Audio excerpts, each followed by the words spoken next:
Hello students, एक बार फिर से आप लोगों का बहुत बहुत स्वागत है हमारे ऑनलाइन प्लेटफॉर्म अविजन एसएससी बैंक एग्जाम्स पे। मैं हूं आप लोगों के साथ उर्वशी सिंघी और आज का जो हमारा टॉपिक ऑफ डिस्कशन दोस्तों रहने वाला है वो रहने वाला है top 10 current affairs based on 30th of October 2020। दोस्तों आशा करते हैं कि आप लोग सब लोग बिल्कुल अच्छे होंगे। सेशन को स्टार्ट करने से पहले मेरी आप लोगों से एक छोटी सी रिक्वेस्ट होगी कि जो भी हमारे चैनल पर नया जुड़ा है, make sure that you hit the subscribe button. Also don't forget to press the bell icon. Also share this video with your friends as well. सिर्फ इतना ही नहीं दोस्तों, मैं आपको एक और चीज बता दूं, अविजन एसएससी बैंक एग्जाम्स पर जितने भी करंट अफेयर्स यहाँ पर डिस्कस किए जाएंगे वो आपके एग्जाम पॉइंट ऑफ व्यू को मद्देनजर रखते हुए किए जाएंगे।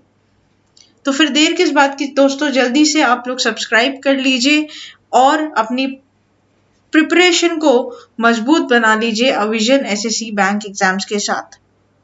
और दोस्तों इस सेशन की पीडीएफ आपको डिस्क्रिप्शन में मिल जाएगी, तो आप वहां जाकर इसे डाउनलोड कर सकते हैं। तो चलिए फिर स्टार्ट करते हैं बिना किसी देरी के। हम लोग अपना सेशन का पहला क्वेश्चन आप लोगों की स्क्रीन पर। Among the following who is the current shipping minister of India.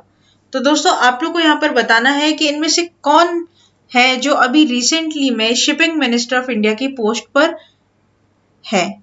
यहाँ पर ऑप्शन है आप लोग के पास शत्रुघ्न प्रसाद सिन्हा, टी.आर. बालू, Nitin Gadkari, Mansukh Mandaviya. Here the correct option will be option number D, that is Mansukh Mandaviya.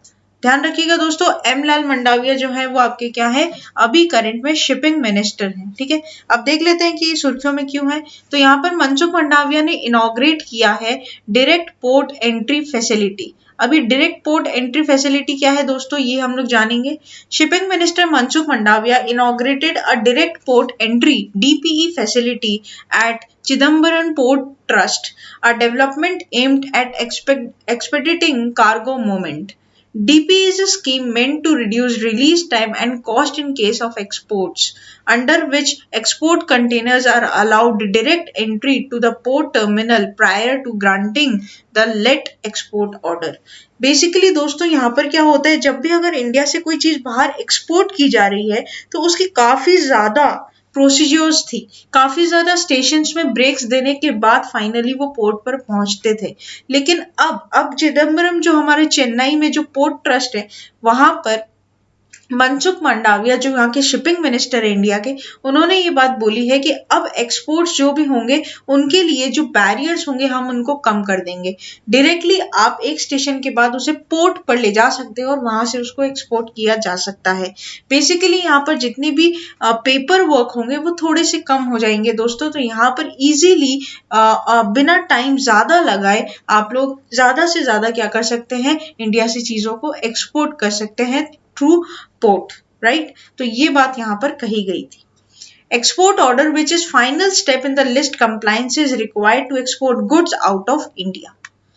तो यहाँ पर दोस्तों जो मेन दो चीजें हैं वो आपको यहाँ पर देखने को मिल जाएगी, आप लोग पढ़ भी सकते हैं अपनी स्क्रीन पर। The state of the art direct port entry facility would enable direct movement of the containers from factories without intermediate handling at any container freight stations, thus facilitating the shippers to get in their factory stuffed exports directly to the container terminal on 24/7 basis। तो दोस्तों यहाँ पर 24 घंटे 7 दिन 365 दिन आप लोग क्या कर सकते हो, गेट इन फैसिलिटी आपको प्रोवाइड की जाएगी। यहाँ पर जितना भी होगा हेजिटेशन या फिर हैरासमेंट जो होता है एक जगह से दूसरी जगह सामान को भेजने का, उसको जितना हो सके कम किया जाएगा और बिना मतलब कम से कम पेपर वर्क के साथ सारी चीजों को एक्सपोर्ट किया जाएगा, ऐसा उन्होंने बोला है। इसका मतलब ये नहीं है कि लापरवाही बरती जाएगी या किसी तरह की कोई गलती होगी।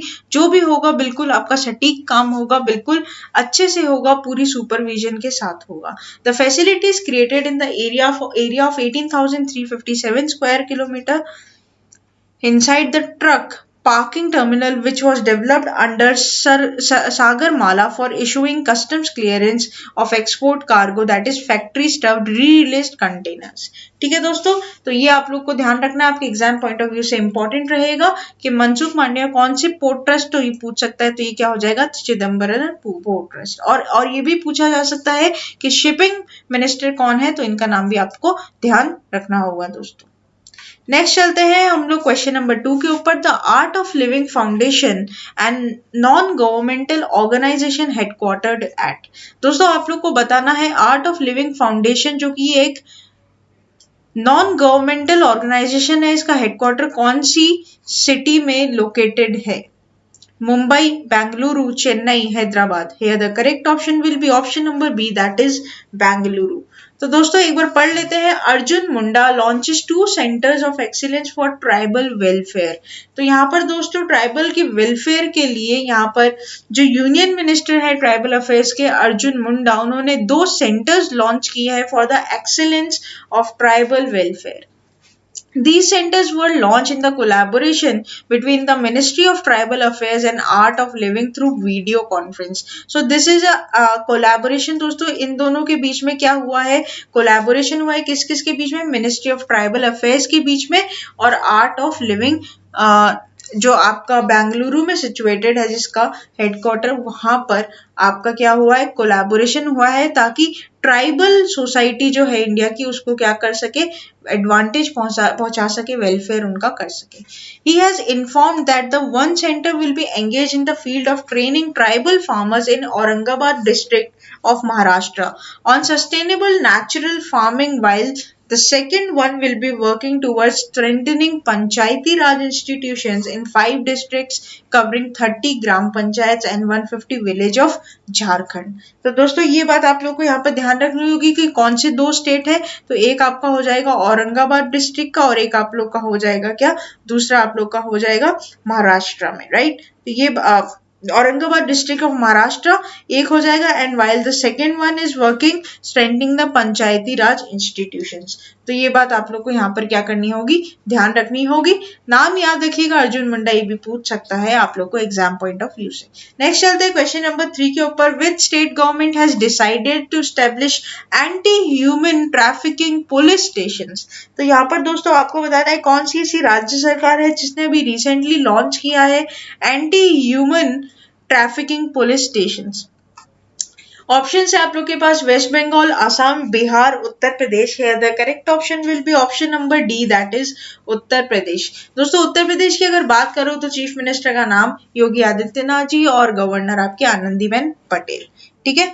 तो यहाँ पर एक बार देख लेते हैं कि Uttar Pradesh government has decided to establish anti human trafficking police stations in each and every district in a major step towards the security of women and children. These police station will be given enough powers to register the case and investigate the matter independently। Basically दोस्तों अब क्या होगा, किसी भी तरीके से अगर किसी महिला या किसी बच्चों पर कोई भी अत्याचार होगा तो वो डायरेक्टली पुलिस स्टेशन जाकर और पुलिस स्टेशन भी जाकर जो रिपोर्ट्स दर्ज करवाएंगे उसके खिलाफ पुलिस वाले बहुत ही strictly even with more powers अब क्या करेंगे? एक्शन ले सकेंगे। उन्हें किसी भी तरीके किसी भी कोर्ट से या फिर हायर अथॉरिटी से परमिशन की जरूरत नहीं होगी। वो लोग इंडिपेंडेंटली अपना काम क्या कर सकते हैं? परस्यू कर सकते हैं। State government is going to establish 40 new anti-traffic units which will work like police station in districts and will conduct investigation after registering the cases. Earlier, only 35 districts in the state had police stations of anti-human trafficking unit which was established in 2011 and 2018. तो दोस्तों अब यहाँ पर 40 और नए anti trafficking units को क्या किया जाएगा? खोला जाएगा, जो पुलिस स्टेशंस की तरह ही क्या करेंगे? काम करेंगे। तो एक बहुत ही अच्छा इनिशिएटिव लिया गया है आपके उत्तर प्रदेश सरकार के द्वारा। नेक्स्ट चलते हैं क्वेश्चन नंबर 4 के ऊपर। The young advocates welfare fund has been launched by which state government. यहाँ पर दोस्तों एक बहुत ही इंपॉर्टेंट क्वेश्चन है जो आपके एग्जाम पॉइंट ऑफ व्यू से भी इंपॉर्टेंट रह सकता है कि कौन सी ऐसी राज्य सरकार ने रिसेंटली जो यंग लॉयर्स होते हैं जो रिसेंटली पास होते हैं लॉ कॉलेजेस के लिए, उनके लिए फंड बनाने के लिए क्या किया? जिम्मा उठाया है। तो ऑप्शन है आप लोग के पास Kerala, Tamil Nadu, Andhra Pradesh, Telangana. Here the correct option will be option number B, that is Tamil Nadu. तो दोस्तों जैसे कि आप लोग देख पा रहे होंगे, the young advocates welfare fund has been launched in Tamil Nadu. The young advocates welfare scheme is aimed at helping such fresh candidates to withstand the initial challenges. It provides monthly financial assistance of 3,000 rupees each for 2 years to the lawyer who just come out of law colleges. तो दोस्तों आप लोग को जैसे कि पता है कि बात करें अगर वकील की या बात करें डॉक्टर की, हमेशा इंसान उसी के पास जाना चाहता है जिसकी रेपुटेशन होती है, लेकिन रेपुटेशन एक झटके एक रात में नहीं बनती दोस्तों. It takes a hard work with lot of time. तो टाइम देने की वजह से लोग बाग क्या करते हैं, कई बार अनएम्प्लॉयमेंट का सामना करते, कई बार अंडर एम्प्लॉयमेंट का सामना करते हैं. तो इसी को देखते हुए फंड लॉन्च किया गया है कि जो भी नया वकील लॉ कॉलेजेस से पास होगा उसको 2 साल तक 3,000 रुपए क्या दी जाएगी, स्टाइपेंड दी जाएगी दोस्तों. ये चीज तमिलनाडु गवर्नमेंट ने क्या की है, अभी लागू की है. Normally a fresher from law colleges take 3 or 4 years to begin practice as an advocate in the court, as a registration in the bar council, and a mandatory practicing under a senior advocate takes time.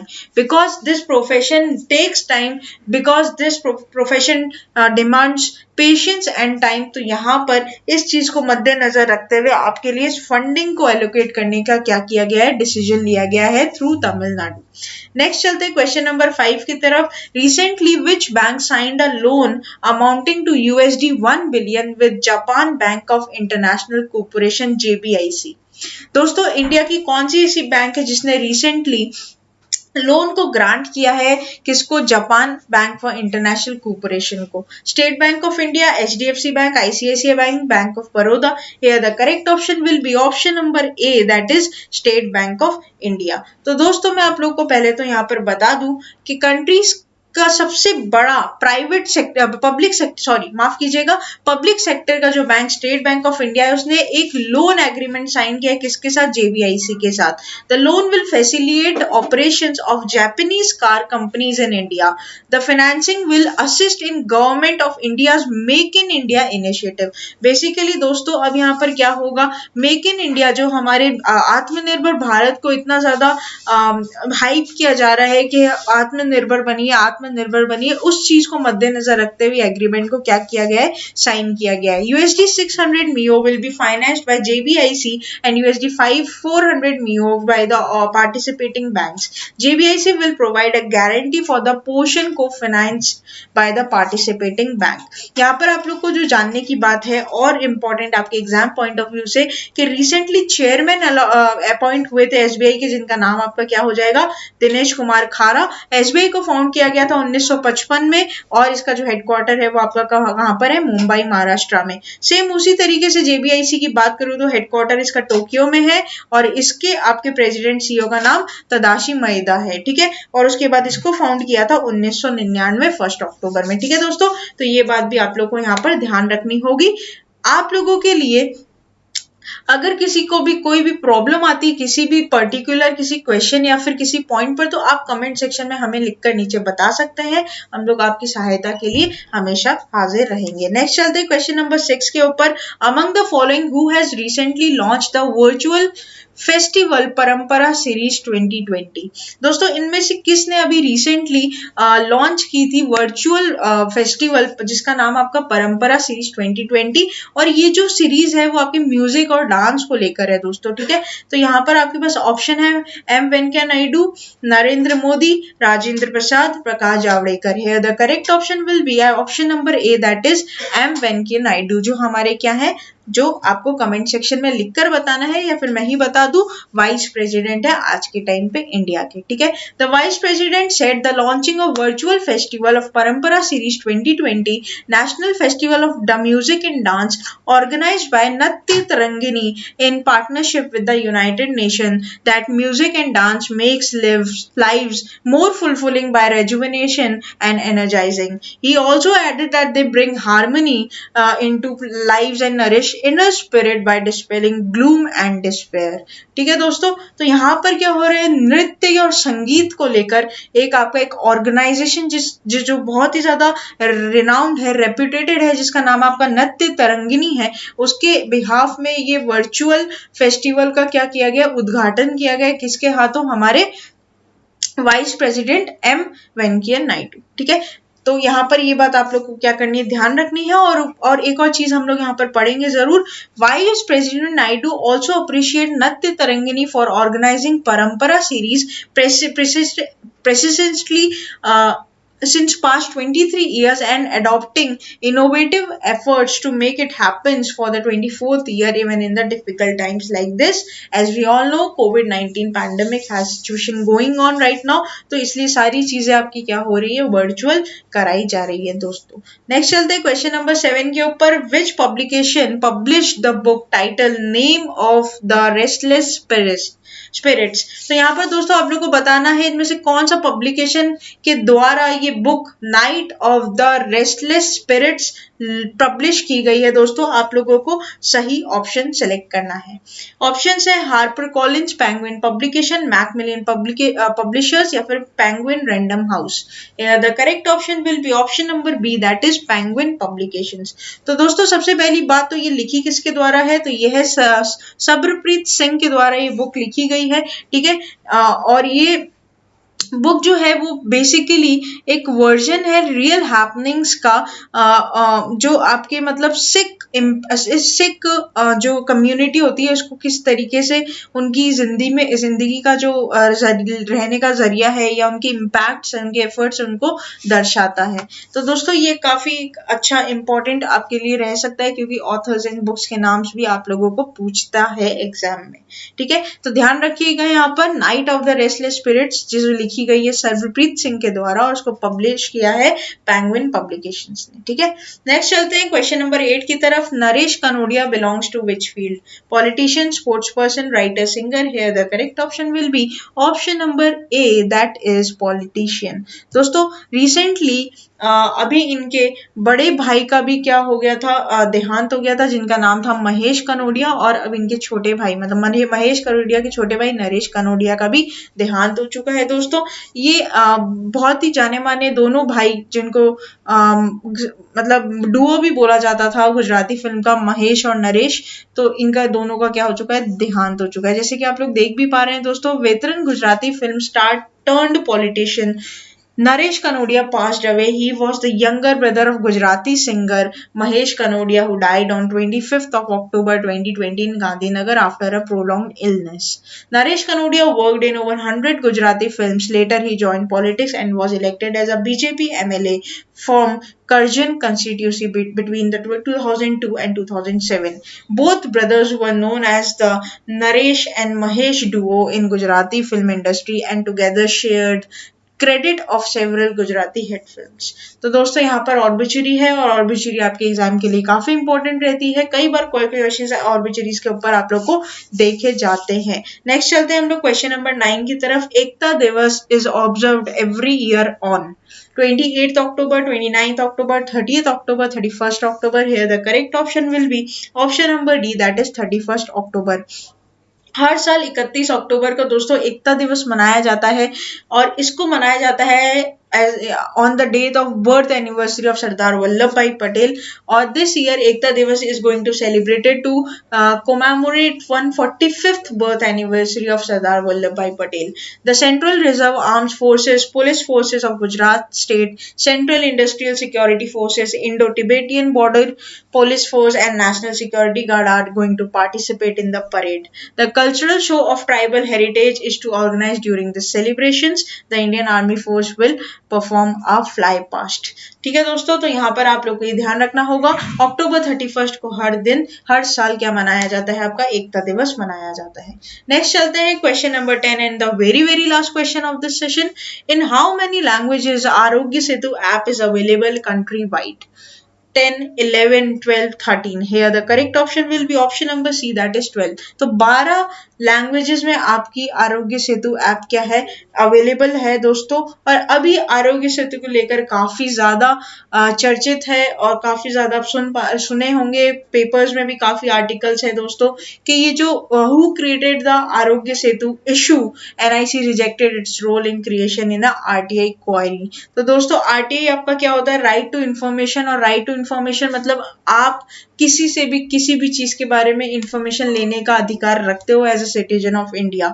यहाँ पर दोस्तों central information commission ने ये बात बोली है कि government को ये पता ही नहीं है कि आरोग्य सेतु ऐप किसने डेवलप किया था, जिसमें प्रधानमंत्री ने खुद आरोग्य सेतु ऐप को डाउनलोड करने के लिए रिक्वेस्ट की थी जनता से in the period of lockdown, right. तो पढ़ लेते हैं थोड़ा सा एक बार। The ministry of electronics and information technology and the national informatics centres have said they do not know or do not have any information about the creation of Arogya Setu application promoted by government to contain the spread of COVID-19 responses termed as preposterous by the Central Information Commission। तो दोस्तों यहाँ पर ये भी सवाल उठाए जा रहे हैं कि आरोग्य सेतु कहीं ना कहीं हमारे जितने भी फोन के हमारे जो पर्सनल एक्टिविटीज है या फिर पर्सनल डॉक्यूमेंट या पर्सनल डेटा है उनको लीक करने के लिए तो राइबल नहीं है क्या। ये ऐसा ऐप है जिस पर सिटीजन्स ऑफ इंडिया ट्रस्ट कर सकता है, क्योंकि खुद भारत के प्रधानमंत्री ने आकर लोगों को बार बार ये बातें बोली थी कि आप आरोग्य सेतु इंस्टॉल कीजिए। कई सारी कंपनीज ने भी अपने वर्कर्स के लिए, अपने एम्प्लॉयज के लिए ये एक मैंडेटरी रूल कर दिया था कि जब तक उनके फोन में आरोग्य सेतु नहीं होगा उन्हें ऑफिस में काम करने या फिर उन्हें उस वर्किंग प्लेस में काम करने के लिए परमिशन नहीं मिलेगी। और पढ़ लेते हैं इसके बारे में। The transparency panel has issued a show cause notice to the NIC to explain why a penalty under the RDI Act not be slapped on it for the prima facie obstruction of information and providing an evasive reply। तो दोस्तों ये पूरी चीजें अभी हमारे current affairs के session में हम लोगों ने कवर की है। आशा करते हैं कि सेशन आप लोगों को अच्छा लगा होगा। सेशन अच्छा लगा है दोस्तों तो लाइक करना मत भूलिएगा, चैनल को आप लोग तुरंत ही सब्सक्राइब कर लीजिए, बेल आइकन को प्रेस करना भी मत भूलिएगा और अपने दोस्तों के साथ ज्यादा से ज्यादा वीडियोस को शेयर कर दीजिए ताकि आने वाले एग्जाम एस्पिरेंट्स को भी इन वीडियोस का फायदा हो सके। किसी को भी कोई भी दिक्कत आती है कमेंट सेक्शन में हमें लिखकर बता सकता है। तब तक के लिए बने रहिए हमारे साथ। Thank you so much and have a nice day.